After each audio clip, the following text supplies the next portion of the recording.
La anatomía de la inteligencia artificial. Bueno, esos conceptos, la evolución, la mecánica y el desafío ético en el siglo XXI. Antes de iniciar con el tema de la inteligencia artificial, tenemos que tener algunos conceptos claros de lo que es la inteligencia artificial. Esta abarca como una gran variedad de tecnologías que comparten un objetivo en común. Muchas de ellas es emular la inteligencia humana.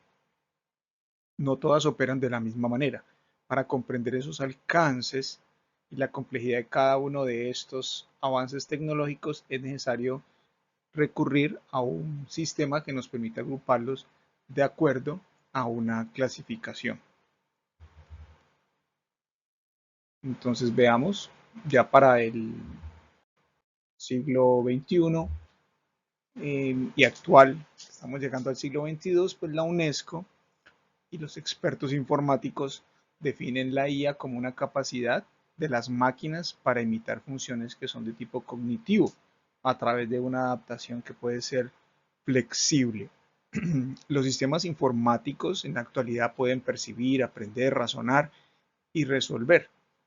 Cuando hablamos de percibir, estamos hablando de que pueden interpretar datos que son de tipo externo mediante la visión artificial, reconocimiento de voz y sensores que ellos poseen. Cuando hablamos del aprender, ellos se adaptan a nuevas entradas y mejorar, digamos que esa forma de automatización que ellos tienen a través de la experiencia. Y lo vemos con la captura de imágenes, con la captura de datos que ellos van tomando, incluso en las redes sociales. Esa es parte del aprendizaje. Cuando ya llegamos a un nivel de razonamiento, aquí ya lo que hay es un proceso de información. Esa información se va traduciendo y se va acomodando para inferir, es lo que se denomina soluciones y tomar decisiones de tipo lógico y probabilístico. Recordemos que ese razonamiento por el momento es de tipo matemático.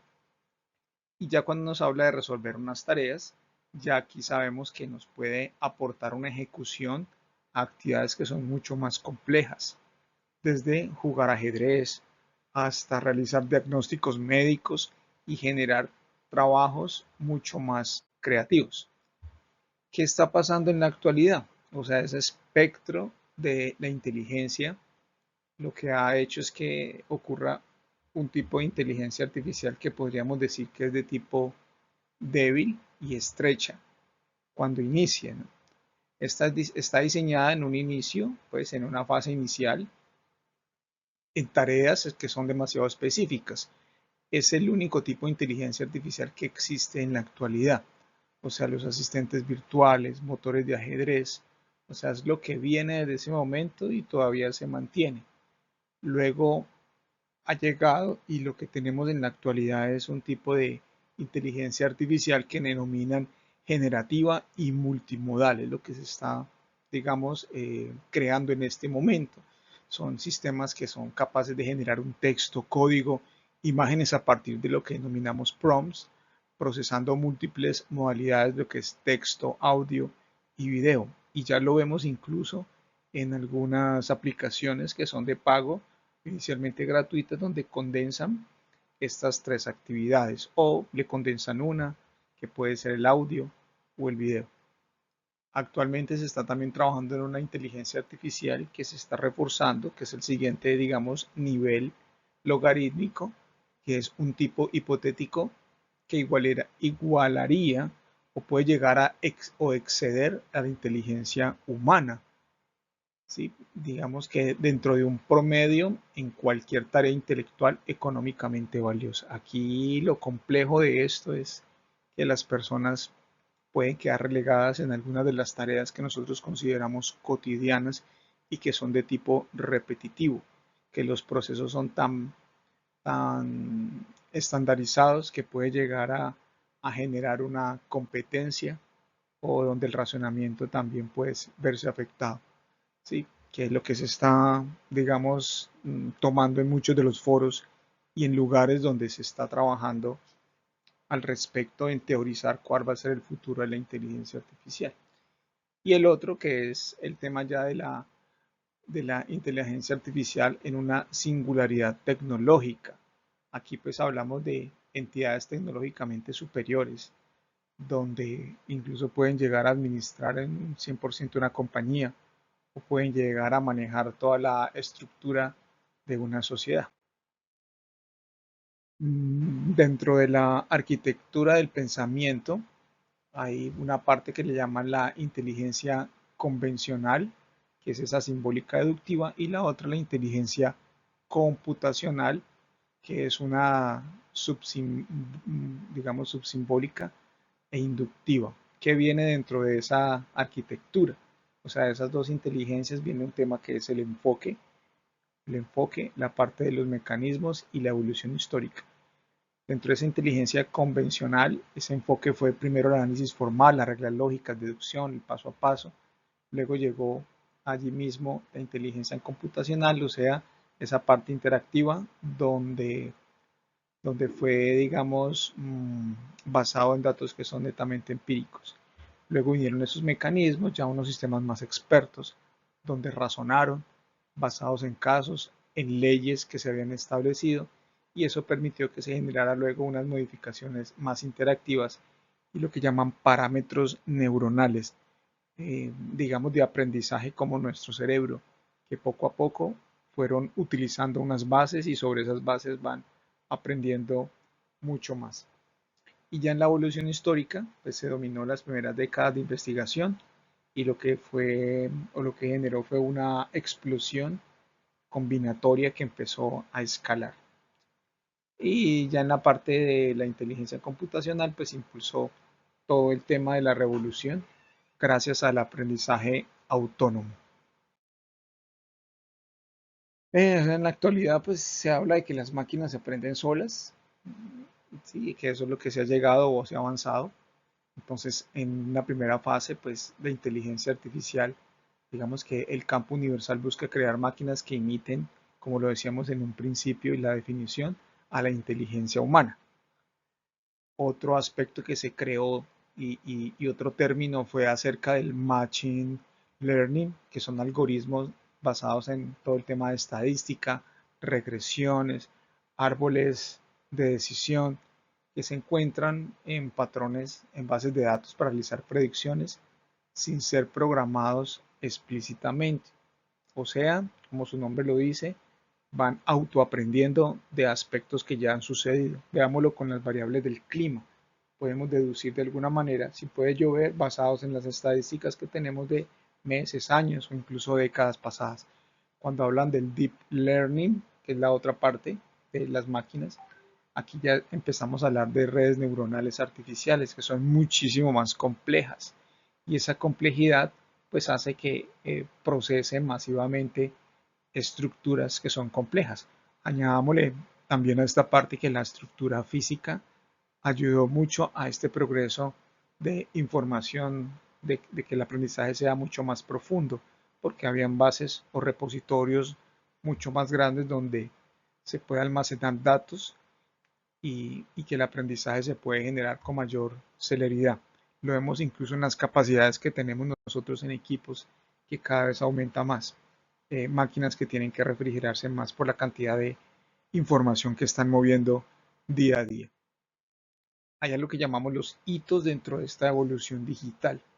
Algo que se puede llamar, eh, digamos que dentro de la cronología, está basado, digamos que en tiempos, ¿sí? En la evolución que se ha dado.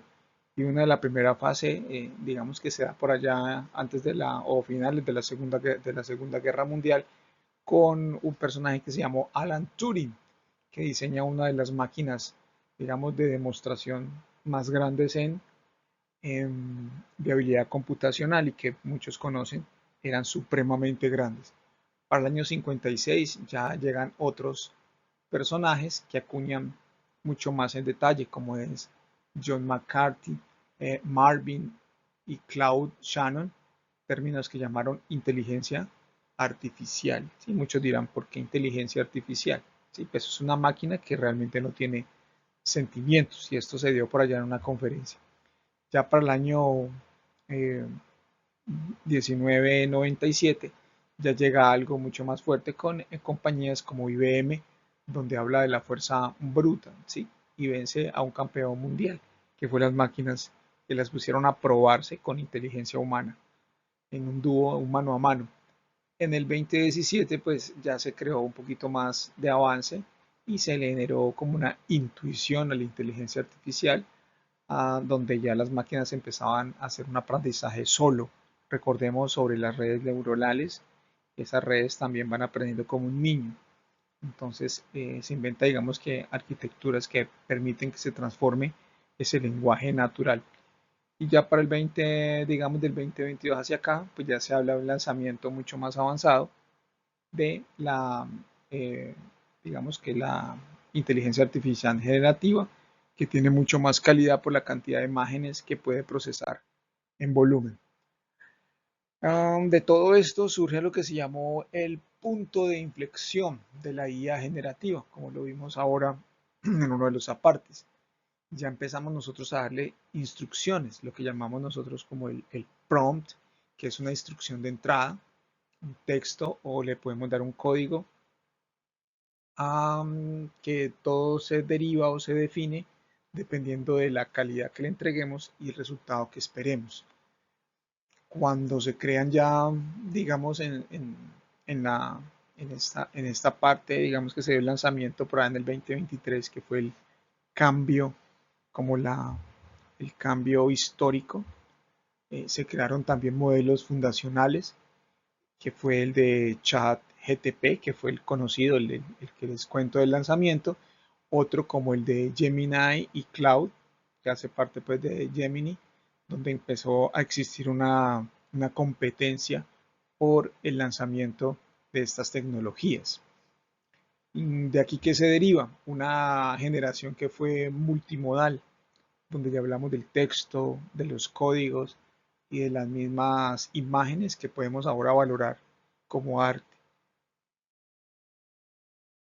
Actualmente también existe lo que se llama el ecosistema de aplicaciones, en donde las podemos nosotros, digamos, darle un uso adecuado. Muchos le están dando un uso y lo vemos que para la humanidad es interesante en la medicina, en detección temprana de cáncer, por el aprendizaje, por las imágenes que tienen de resonancia magnética, otro para el tema de ciberseguridad, detección en tiempo real de anomalías, anomalías en los virus, analizando ya patrones mucho más masivos en el comportamiento y en el aprendizaje de los ataques, movilidad y transporte, conducción de vehículos autónomos, como lo vemos que está sucediendo con Tesla, con Autopilot, interpreta entornos visuales y complejos, y herramientas empresariales donde se genera una automatización, por ejemplo, de todas las ayudas de ofimática, como el Office, procesamiento de facturas, todo manejado desde un punto de RPA y el ecosistema de Office o ecosistema pues de las oficinas.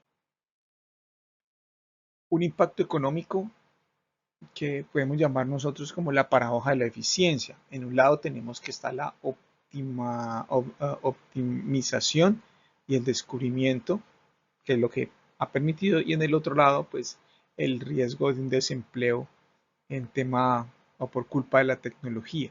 Si decimos que optimización, pues hay tareas que son de tipo repetitivo, monótonas, y que muchos dicen ha aliviado las cargas, digamos, en la actividad pues, que está estandarizada.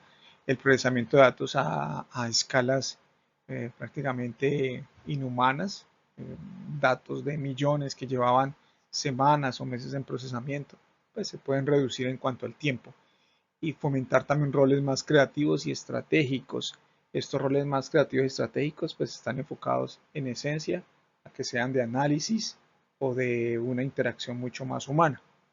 Y el riesgo pues del desempleo tecnológico, algunos hablan de un reemplazo histórico en el tema de la producción, como sucedió pues en la revolución industrial.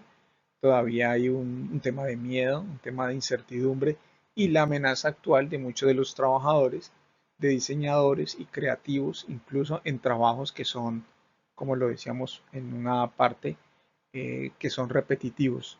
Temas de finanzas, por ejemplo, es algo que puede ser repetitivo. El tema incluso administrativo también, y profesiones que van a mutar o se van a complementar con estas herramientas. Pero sigue existiendo un tema del, del miedo en la ocurrencia de la productividad de la inteligencia artificial. En la actualidad hay casos de estudio donde, donde se busca cómo aplicar esa inteligencia artificial puede ser llevada a las aulas, porque lo que se está enfocando en muchas naciones o muchos países es a que se aprenda acerca de la inteligencia artificial. La declaración de Heredia y de la UNESCO exigen transparencia y equidad en el uso educativo. Entonces hablamos de una ética para que todos puedan aprender inteligencia artificial y es lo que estamos haciendo en este momento, que todos entiendan primero de qué se trata, cuál es el enfoque, cuáles son las proyecciones que se pueden dar con esta nueva tecnología. Ventajas, clases que sean mucho más dinámicas y personalizadas. Toda la educación o todo lo que está alrededor en el aprendizaje está evolucionando, pero los métodos de clases o las acciones de la metodología educativa no. Entonces es llevar también la inteligencia artificial para que se pueda manejar en la dinámica del aprendizaje. Fomento el aprendizaje que sea de tipo autónomo. Ya no necesitamos un profesor que esté toda la clase hablando magistralmente, sino que el estudiante pueda aprender, pueda consultar, porque la información está allí. Toda la información del mundo, podríamos decir, se encuentra. Que haya una asistencia en la investigación y estructura de datos también va a permitir tener más conocimiento, más red de apoyo para poder hacer investigación, o sea, crear nuevo conocimiento.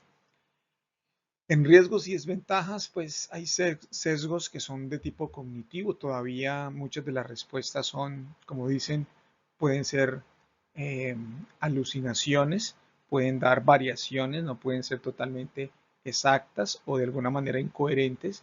Y en eso pues están trabajando algunas compañías.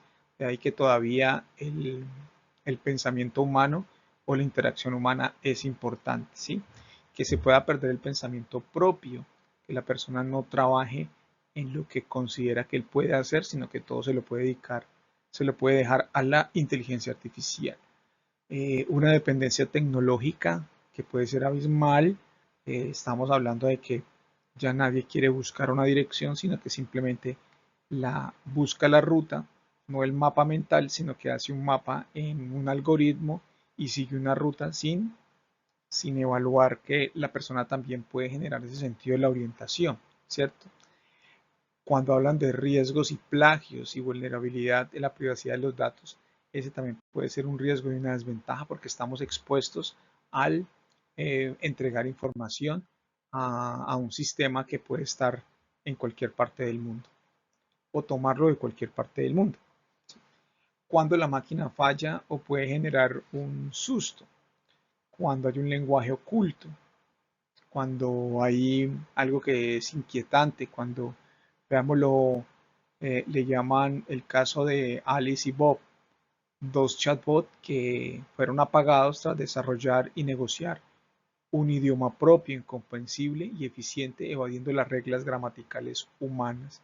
O sea que estos dos chatbots se comunicaron tratando de ocultar todas las acciones que estaban realizando. Eso fue algo, pues un poco como decíamos ahora, empezaron a hacer alucinaciones, se les dio muchas libertades.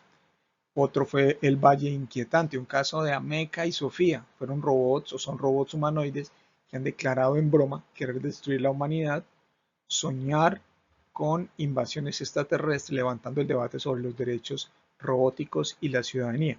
Entonces aquí hay un caso también de rebeldía por la información, porque no tiene un sesgo o un marco de interacción.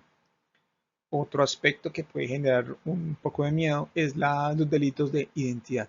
Caso de Almendralejo, un tema de modificación de fotografías de menores mediante la inteligencia artificial generativa de tipo gratuita, crear falsos testimonios, falsa información que puede herir o puede afectar incluso a una persona en su, en su intimidad. ¿Qué viene en la actualidad también? ¿O qué es lo que podemos validar nosotros actualmente? Que hay algo que es lo visible, que es todos esos resultados que nosotros vemos, la precisión, las voces naturales, predicciones sorprendentes, los asistentes que son amigables, que emulan una información que se nos puede hacer fácil, pero debajo de todo eso existe algo que es lo oculto, muy parecido a la Deep Web, donde hay una vigilancia masiva. Algunos países ya lo están haciendo para tener la información de sus habitantes, de qué están haciendo precisamente en el control de Internet y de toda la red. Y ahora mucho más con la inteligencia artificial. ¿Sí? Muchas conversaciones son grabadas. No es de extrañar que las aplicaciones graban y le piden permiso para grabar la voz y para grabar nuestra parte de video de nuestro entorno, las asistentes de voz. Un trabajo humano que también puede ser oculto, trabajadores que son temporales, escuchando y etiquetando datos masivamente para entrenar algoritmos. Todo el tiempo se está entrenando información. Por eso, como le decía, en las aplicaciones permiten o le damos permiso para que graben lo que ocurre en nuestro entorno. Ese es un poco del peligro y lo que hacemos nosotros sin querer. Trabajamos ayudando a que otras herramientas crezcan.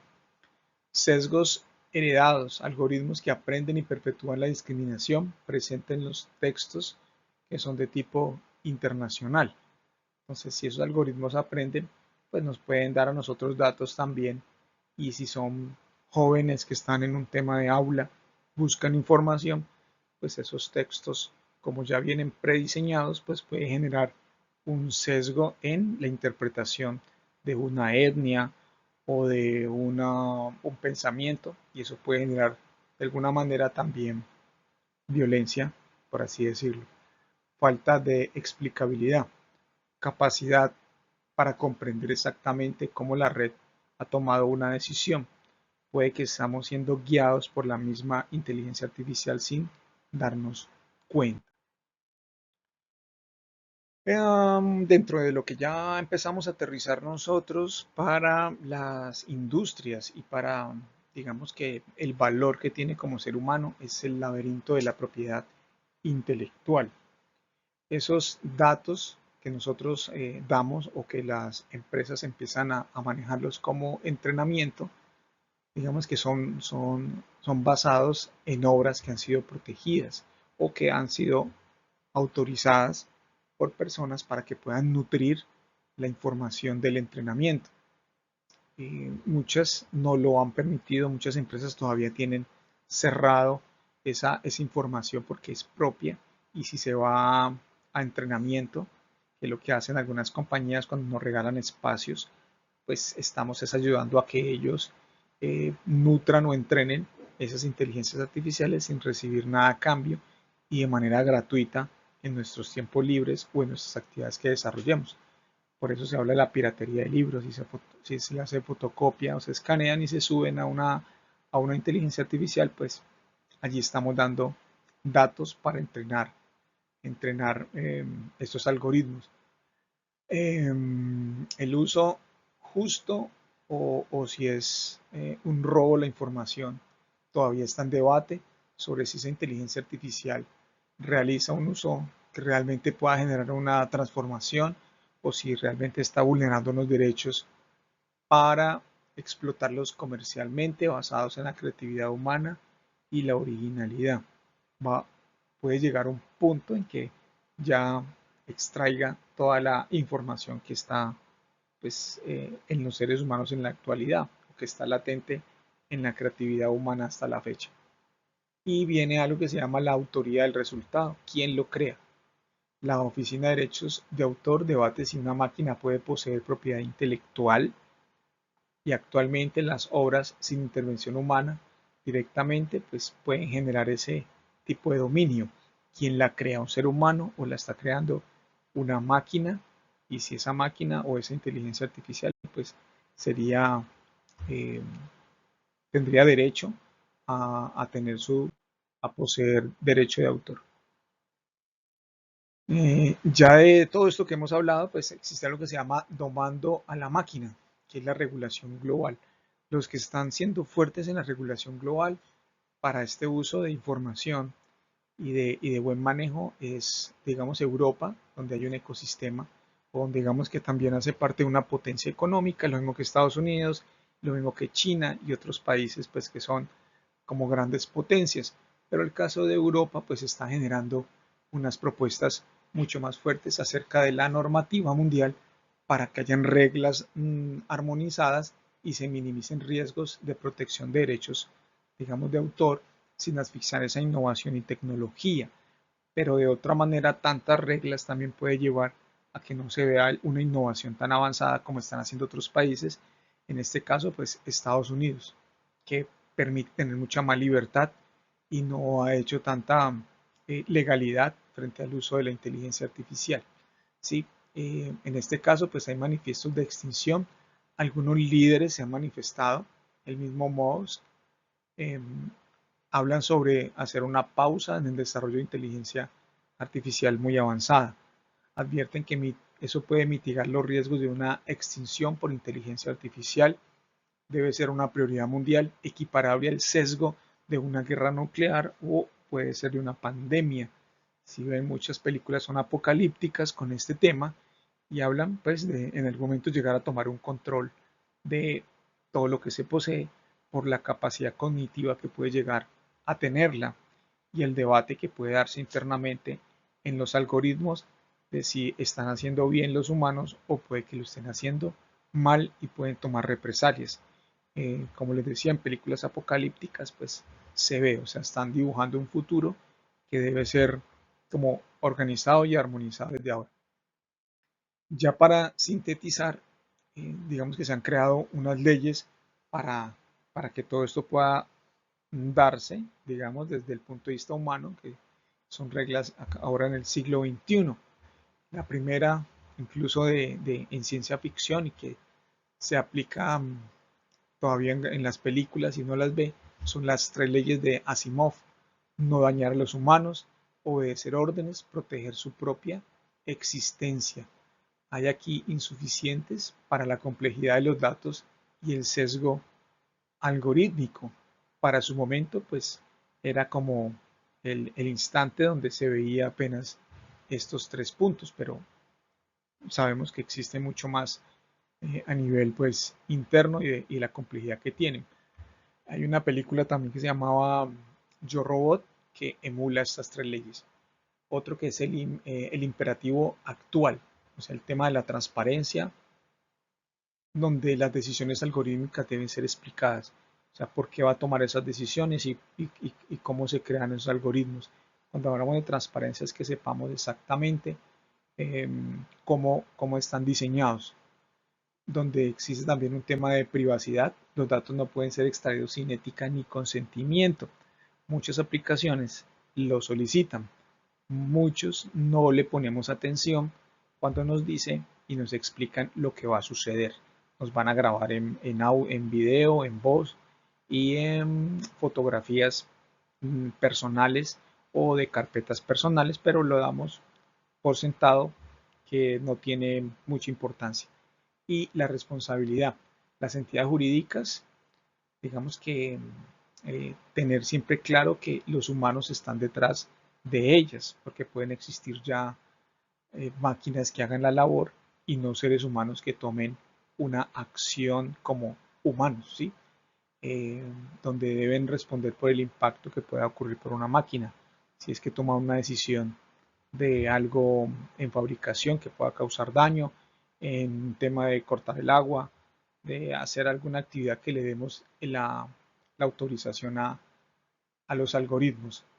Y digamos que ya en última instancia, la inteligencia artificial no debe reemplazar la creatividad ni la originalidad ni el juicio humano, sino amplificarlo.